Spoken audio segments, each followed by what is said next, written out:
Hey, what's up everybody? It's Lids, and we're back for some more Gwent, and today we're going to be playing the new +1 seasonal event, which means that whenever we play a unit, we will spawn a 1-power copy of that unit in the same row. That means we can get a bunch of units out there, and create copies of cards that usually you would not be able to create any copies of at all. Today we have an extremely powerful combo using one of the new cards from the most recent Fan-Ed Coup expansion, so I'm excited to give it a look. Let's go check it out.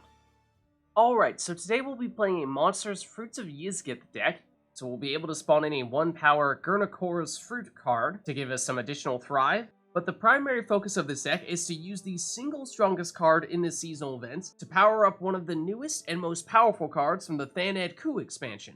Now you probably guessed it, one of the cards I'm referring to is of course Idarran of Ulivo, who in this seasonal event, once you play him, will fill an entire row with copies of himself. And so while the meta with Idarran in this event is to typically go with Scoia'tael Guerrilla Tactics to move some of those Idarrans into a different row so you have room to create copies of other cards, for monsters, instead we'll use either the Barbegazi or the Slyzard to consume some of those Idarrans to create room for other cards to get spawned on that row.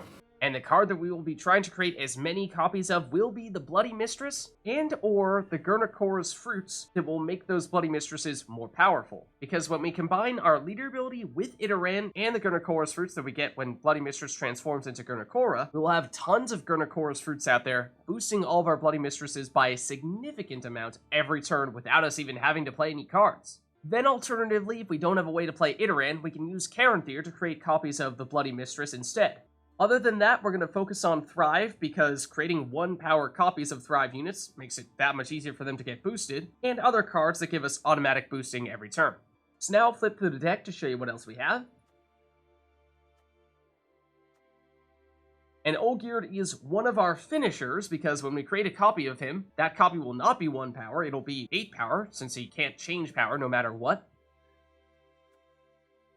And Glustyworp is potentially a finisher, although it's also a counter for other people who are trying to use Idarran, because as soon as we play Glusty, it will immediately destroy all of the 1-power copies of Idarran.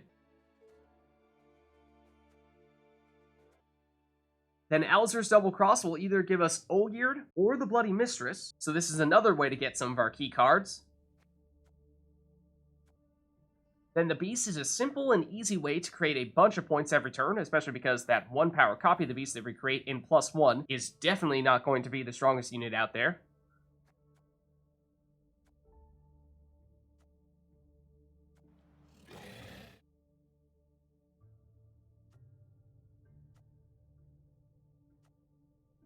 Then Bleeding Effigy is another one of the new cards that ideally we wait to play until we already have either the Bloody Mistress or Gernichora out there, so that it becomes even more powerful.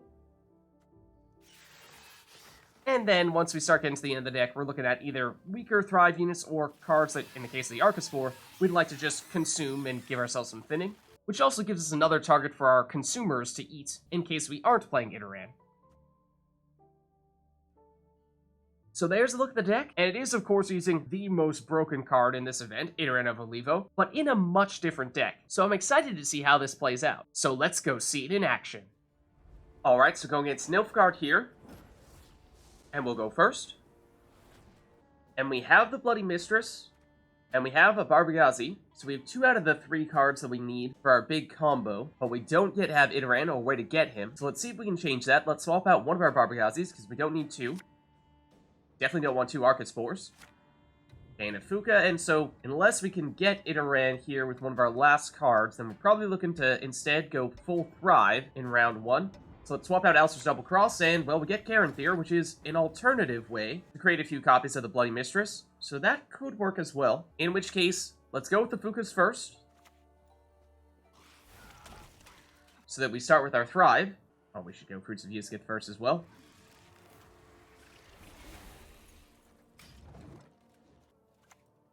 Okay, then it's looking like, at least initially, signs of Assimilate here.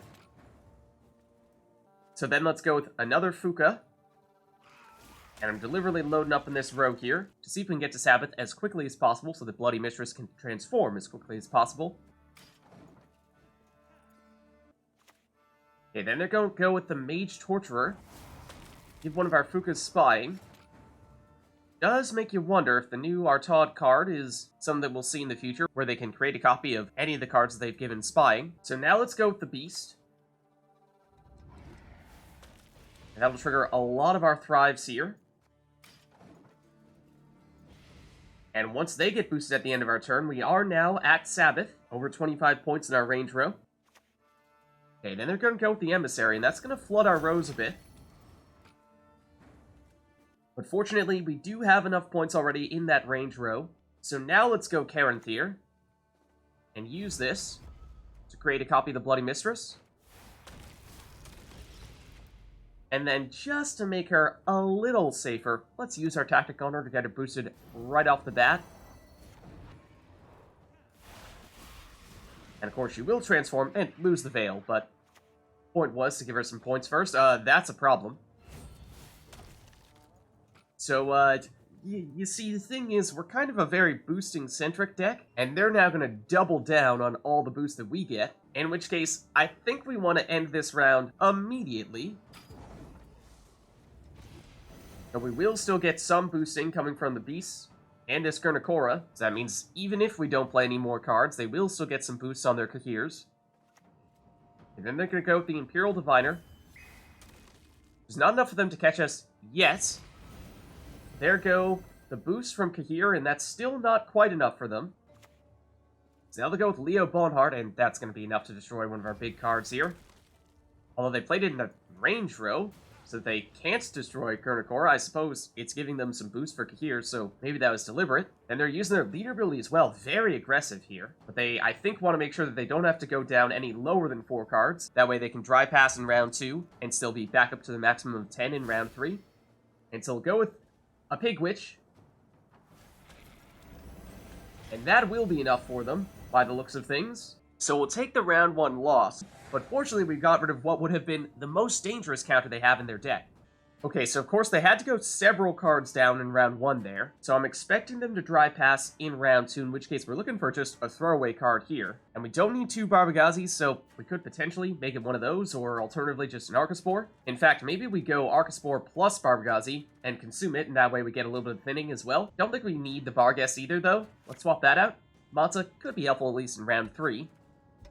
And then Bleeding Effigy, assuming we'll get Bloody Mistress out there, that's probably still worth holding on to. So let's stick with this. And yeah, as expected, they do dry pass here. But it does mean we have a couple cards we can play ourselves and still draw up to 10 in round 3. So I think let's start with the Barbegazi. And then also take this opportunity to get a little bit of thinning by playing the Archespore and consuming it. Get the other one out of our deck. And that should do the trick.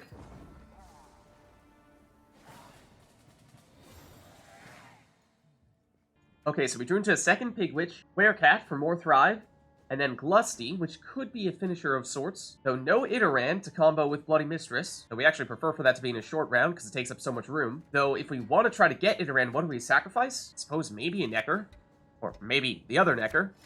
And Barghest, I mean, can make it easier for us to make space for ourselves with that consumption, but it's probably not worth quite as many points. Then again, we do have Matta, which at this point should, I believe, either give us Royal Decree or Naglfar, either of which may give us Idarran. So I think let's prepare accordingly and go with the Barbegazi here.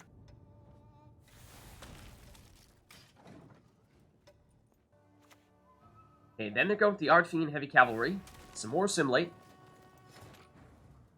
And my biggest fear is that they will use Renew to get Cahir back out here, because of course we're still a very boost-centric deck, so if they do play him, he's going to be extremely dangerous. So the problem here is that in order to get away, to get Idarran, we need to play Matta. And that means we're going to take up more space in this range row, where space is very much at a premium. We do get Royal Decree, which will definitely give us a way to get him. Okay, then they're going to go with the Slave Hunter, which will have some damage. Just need to be a little bit careful of that. But now let's do some consumption to make some more room in this range row. Let's eat 1 Matta. Make it 2 Mattas. And then Royal Decree into Idarran. And then the downside of having to use Matta in order to get Idarran is that we had to eat those Mattas to make a little bit more space, and that means we can't eat as many Idarrans. There's just not as much space to work with here. But now we'll use Fruits of Ysgith. Spawn in a few of these, well, Fruits of Ysgith. As you're seeing there, only room for one more in that range row. So that's the key downside of having to use Matta. And then they're going to go with Brothans. So they don't have great cards to create copies of here. It's going to be the Barbegazi. But with all that Assimilate, of course, they can still trigger a lot of that. And now this is where we go with the Bloody Mistress. And so we have room for 2 of them.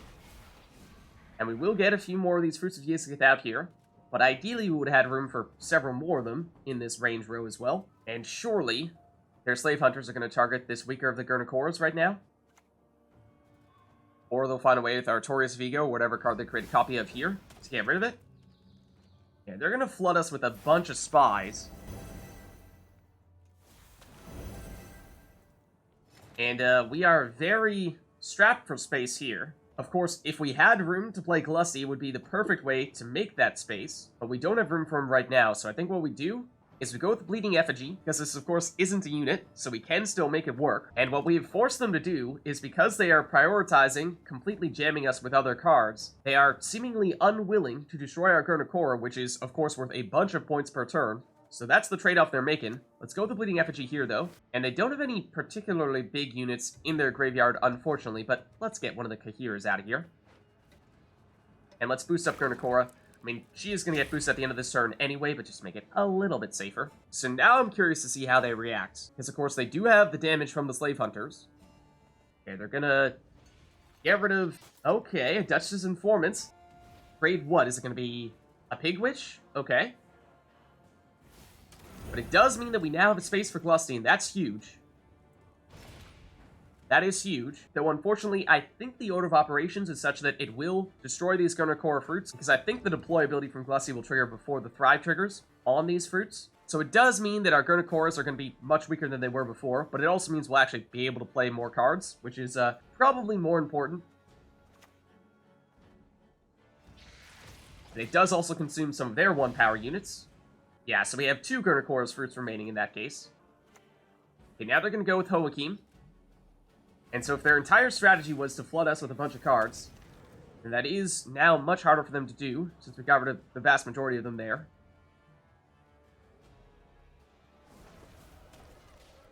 And now they might start to worry about running out of space. And so I think what we want to do now is we want to prioritize the cards that generate points without having to play anything at all. So that means that the Witch Apprentice probably considerably better than the Endrega Larva, because even if we run out of space, this will still get boosted. Let's go with this. And there is enough room for Idarran to create copies in this range row, so that is helpful as well.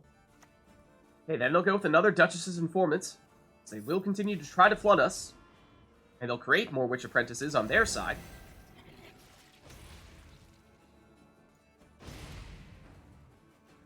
Alright, and so now I think we play our last Witch Apprentice. And I think we actually go melee row here. Because we're obviously not going to have room to spawn the second one, although... excuse me, Idarran? Ah, of course, Idarran doesn't trigger because we don't spawn anything. So we weren't going to have room for Idarran to spawn an additional one in the range row anyway. Let's see, they're going with Bribery, which will definitely trigger Assimilate. And they're going to go Glusty, which will actually help us to create more space, though it will give them a decent-sized boost here. Okay, so I think we go Endrega Larva here. And of course, this is not exactly the ideal time to be going with Thrive, since it is rather late in the round for that.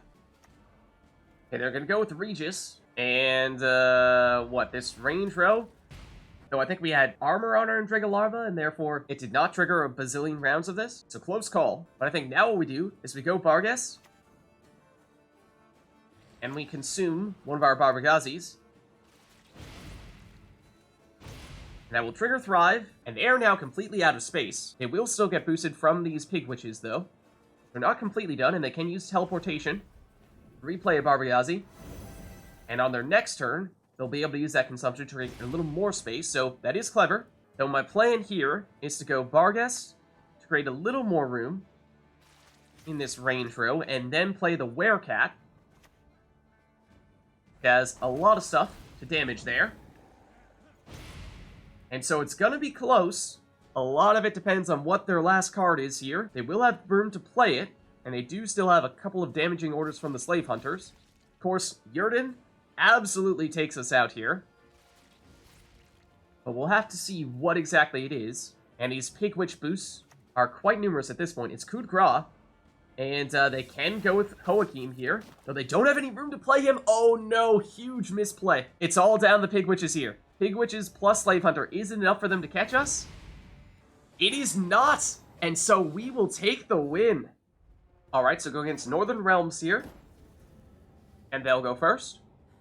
Okay, so at the moment we have Royal Decree, which could certainly give us one of the 3 cards that we need for our combo. And potentially Naglfar, but we definitely don't have a way to get our 3rd card. So let's swap out the Barghest. Barbegazi is one of those cards, so that is helpful. Now maybe what we do here is we go with a simple Thrive in round 1 and use Matta to draw ourselves into one of those cards and make it a little bit easier for us to pull it off in round 2 or round 3. So they're going to start with the Mantlet. And let's start with the Nekker. Along with the Fruits of Ysgith.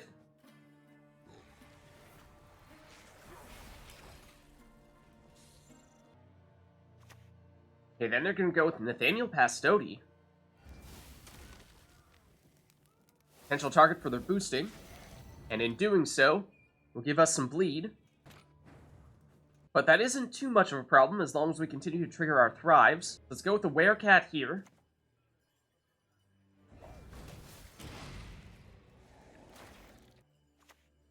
Okay, then Visigoth of Corvo is capable of dealing a lot of boosts. So that is definitely the combo they're looking for.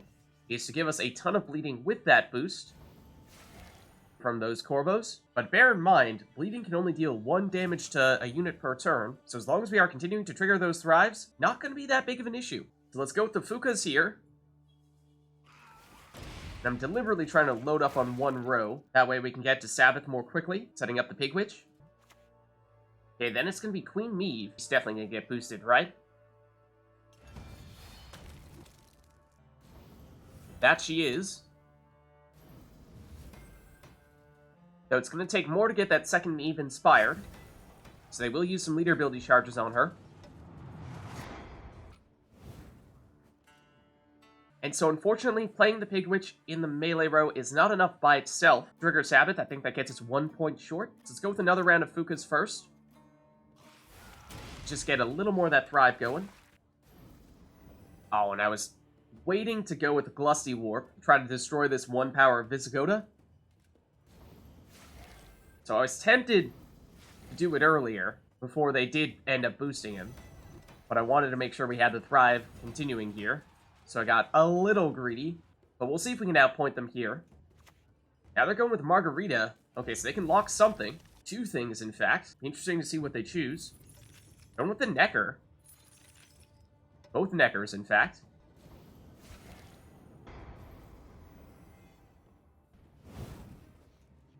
So maybe a good thing that we did wait to play the Pig Witches, because those are stronger than those Nekkers. We are now at Sabbath, so they will now get boosted by 2 every turn.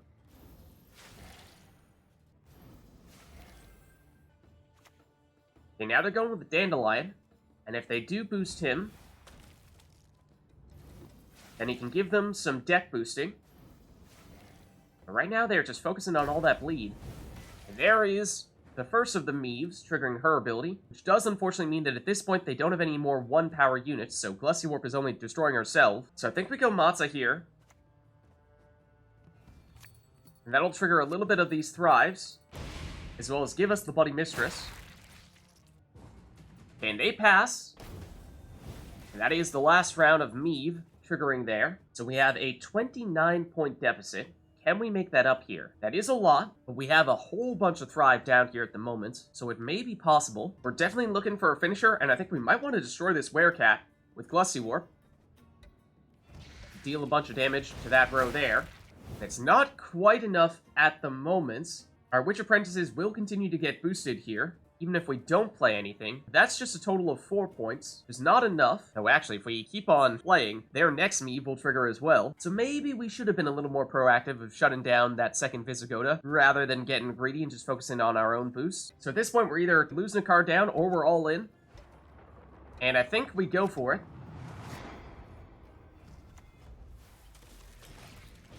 And fortunately, it did create the Bloody Mistress, which is what I wanted it to create at the end of our turn there, because we did not have enough time to actually select it, but even that is not enough here. And on their next turn, they're getting their next Meve to trigger, so there is no break here, no reprieve. So, sure, Barbegazi, we're all in. Either we're passing them, or we're not passing them.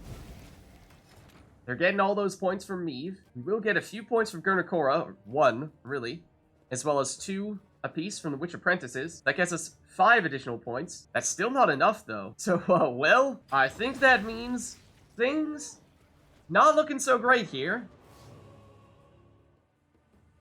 So chances are, of course, they're going to try to push here in round 2 and go for the 2-0 win. And our best way to stop that would be to use our key combo, Bloody Mistress plus Idarran. Let's get rid of an Archespore. And Barbegazi is the other card that we need for that. So we do have everything necessary, and we will see just how strong it is. Can it get the job done 3 cards down? Okay, they're going to go with Donmir, their defender. Alright, so first we go with Barbegazi.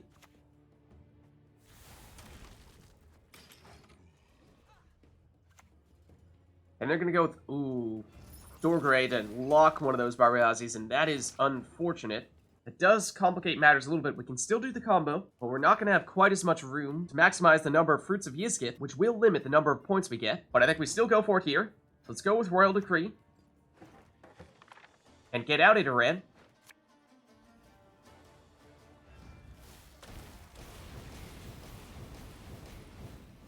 And now let's do some consumption here.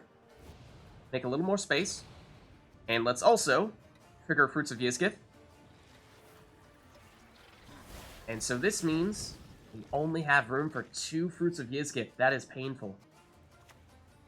It's Siege, and that's a little problematic, because it will spawn in this Reinforced Trebuchet, although we actually do want them to get rid of Idarrans here. They are actually doing us a favor, because what that means is that we now have space to spawn in additional Bloody Mistresses. As you see, you're getting 2 of them in the range row now, but we have not yet triggered Sabbath. Just 22 power in this row at the moment, and that is the other problem, is usually, with this combo, we would get more Fruits of Ysgith and fewer Idarrans, and of course Idarran is not getting any stronger, whereas these Gernichora's fruits do gain power over time with Thrive. Okay, and then Reynard, give them some points.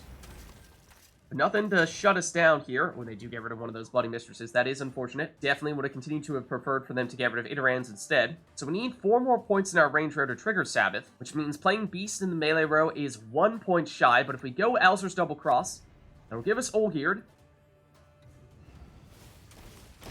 And the copy of him will stay on 8 power, which will be enough to get us up to the Sabbath threshold. So now our Bloody Mistresses will transform into Gernichora, and this is the combo we're looking for. Okay, now they're going with Anna Strenger for some more boosts. And so I would normally say that I doubt they'd be able to keep pace with us if they are trying to go with a boost-centric approach. However, of course, we don't quite have the ideal setup for our combo, because we didn't have as many Gernichora's fruits as we would have liked. If we're feeling really clever here, we try to just rely on these Gernichora fruits and save our beast for round 3, so that way we're on even cards or potentially even have card advantage. That is very risky though, but with 3 Gernichoras, let's take the risk. Because at this point, without playing any cards, we are getting boosted by 18 every turn, and we already had a lead to begin with here. And they're going to go with Ben Student, and it is late to be using him. There you see, we've already passed, but we are still generating that 18 points per turn. Now they're going to go with the Eretuz Adept to get boosted from that Patience, but again, we'd like to play that as early as possible. So it's a little late for that, and, well, our Gernichoras are getting boosted more than those Eretuz Adepts are getting boosted. Then lastly, they have Gerhardt, another card you'd like to play as quickly as possible. They will use him right now, though, right off the bat. Get Pact, which will give them a quick source of boosts. And they can Inspire Anna Strenger, which will give them a little bit more boost from her as well.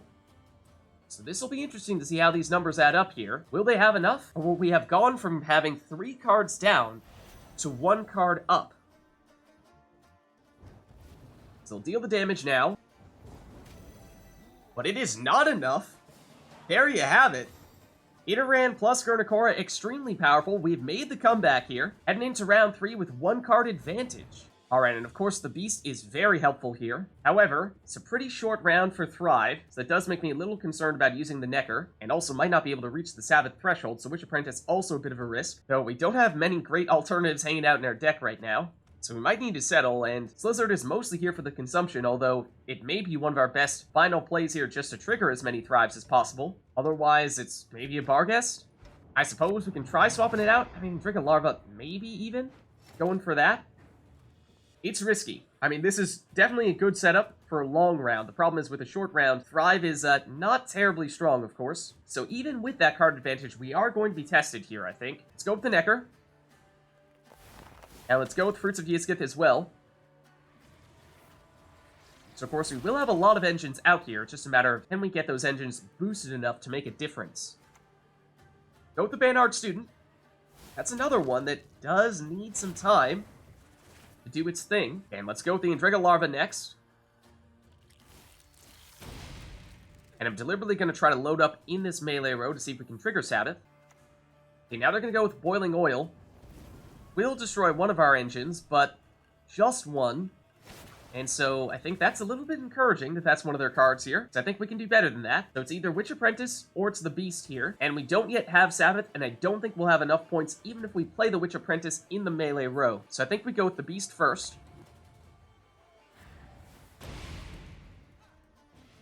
And that gets us very close. Next turn, we should have Sabbath, the Witch Apprentice. And that means they need more than 20 points here with their last card, and Boiling Oil is definitely not going to do the trick. They do still have these Banard Student orders, which it looks like they're going to use to try to get rid of the Beast, but that's not going to be enough. We'll play our Witch Apprentice here. And we have done it. From 3 cards down, we turn it around for the win. So there's a powerful monsters deck for the new +1 seasonal event. If you liked the video, then make sure to hit the like and subscribe button and leave a comment down below. Let me know which other cards, archetypes, and factions you'd like us to experiment with next. Thank you all for watching, and I'll catch you next time.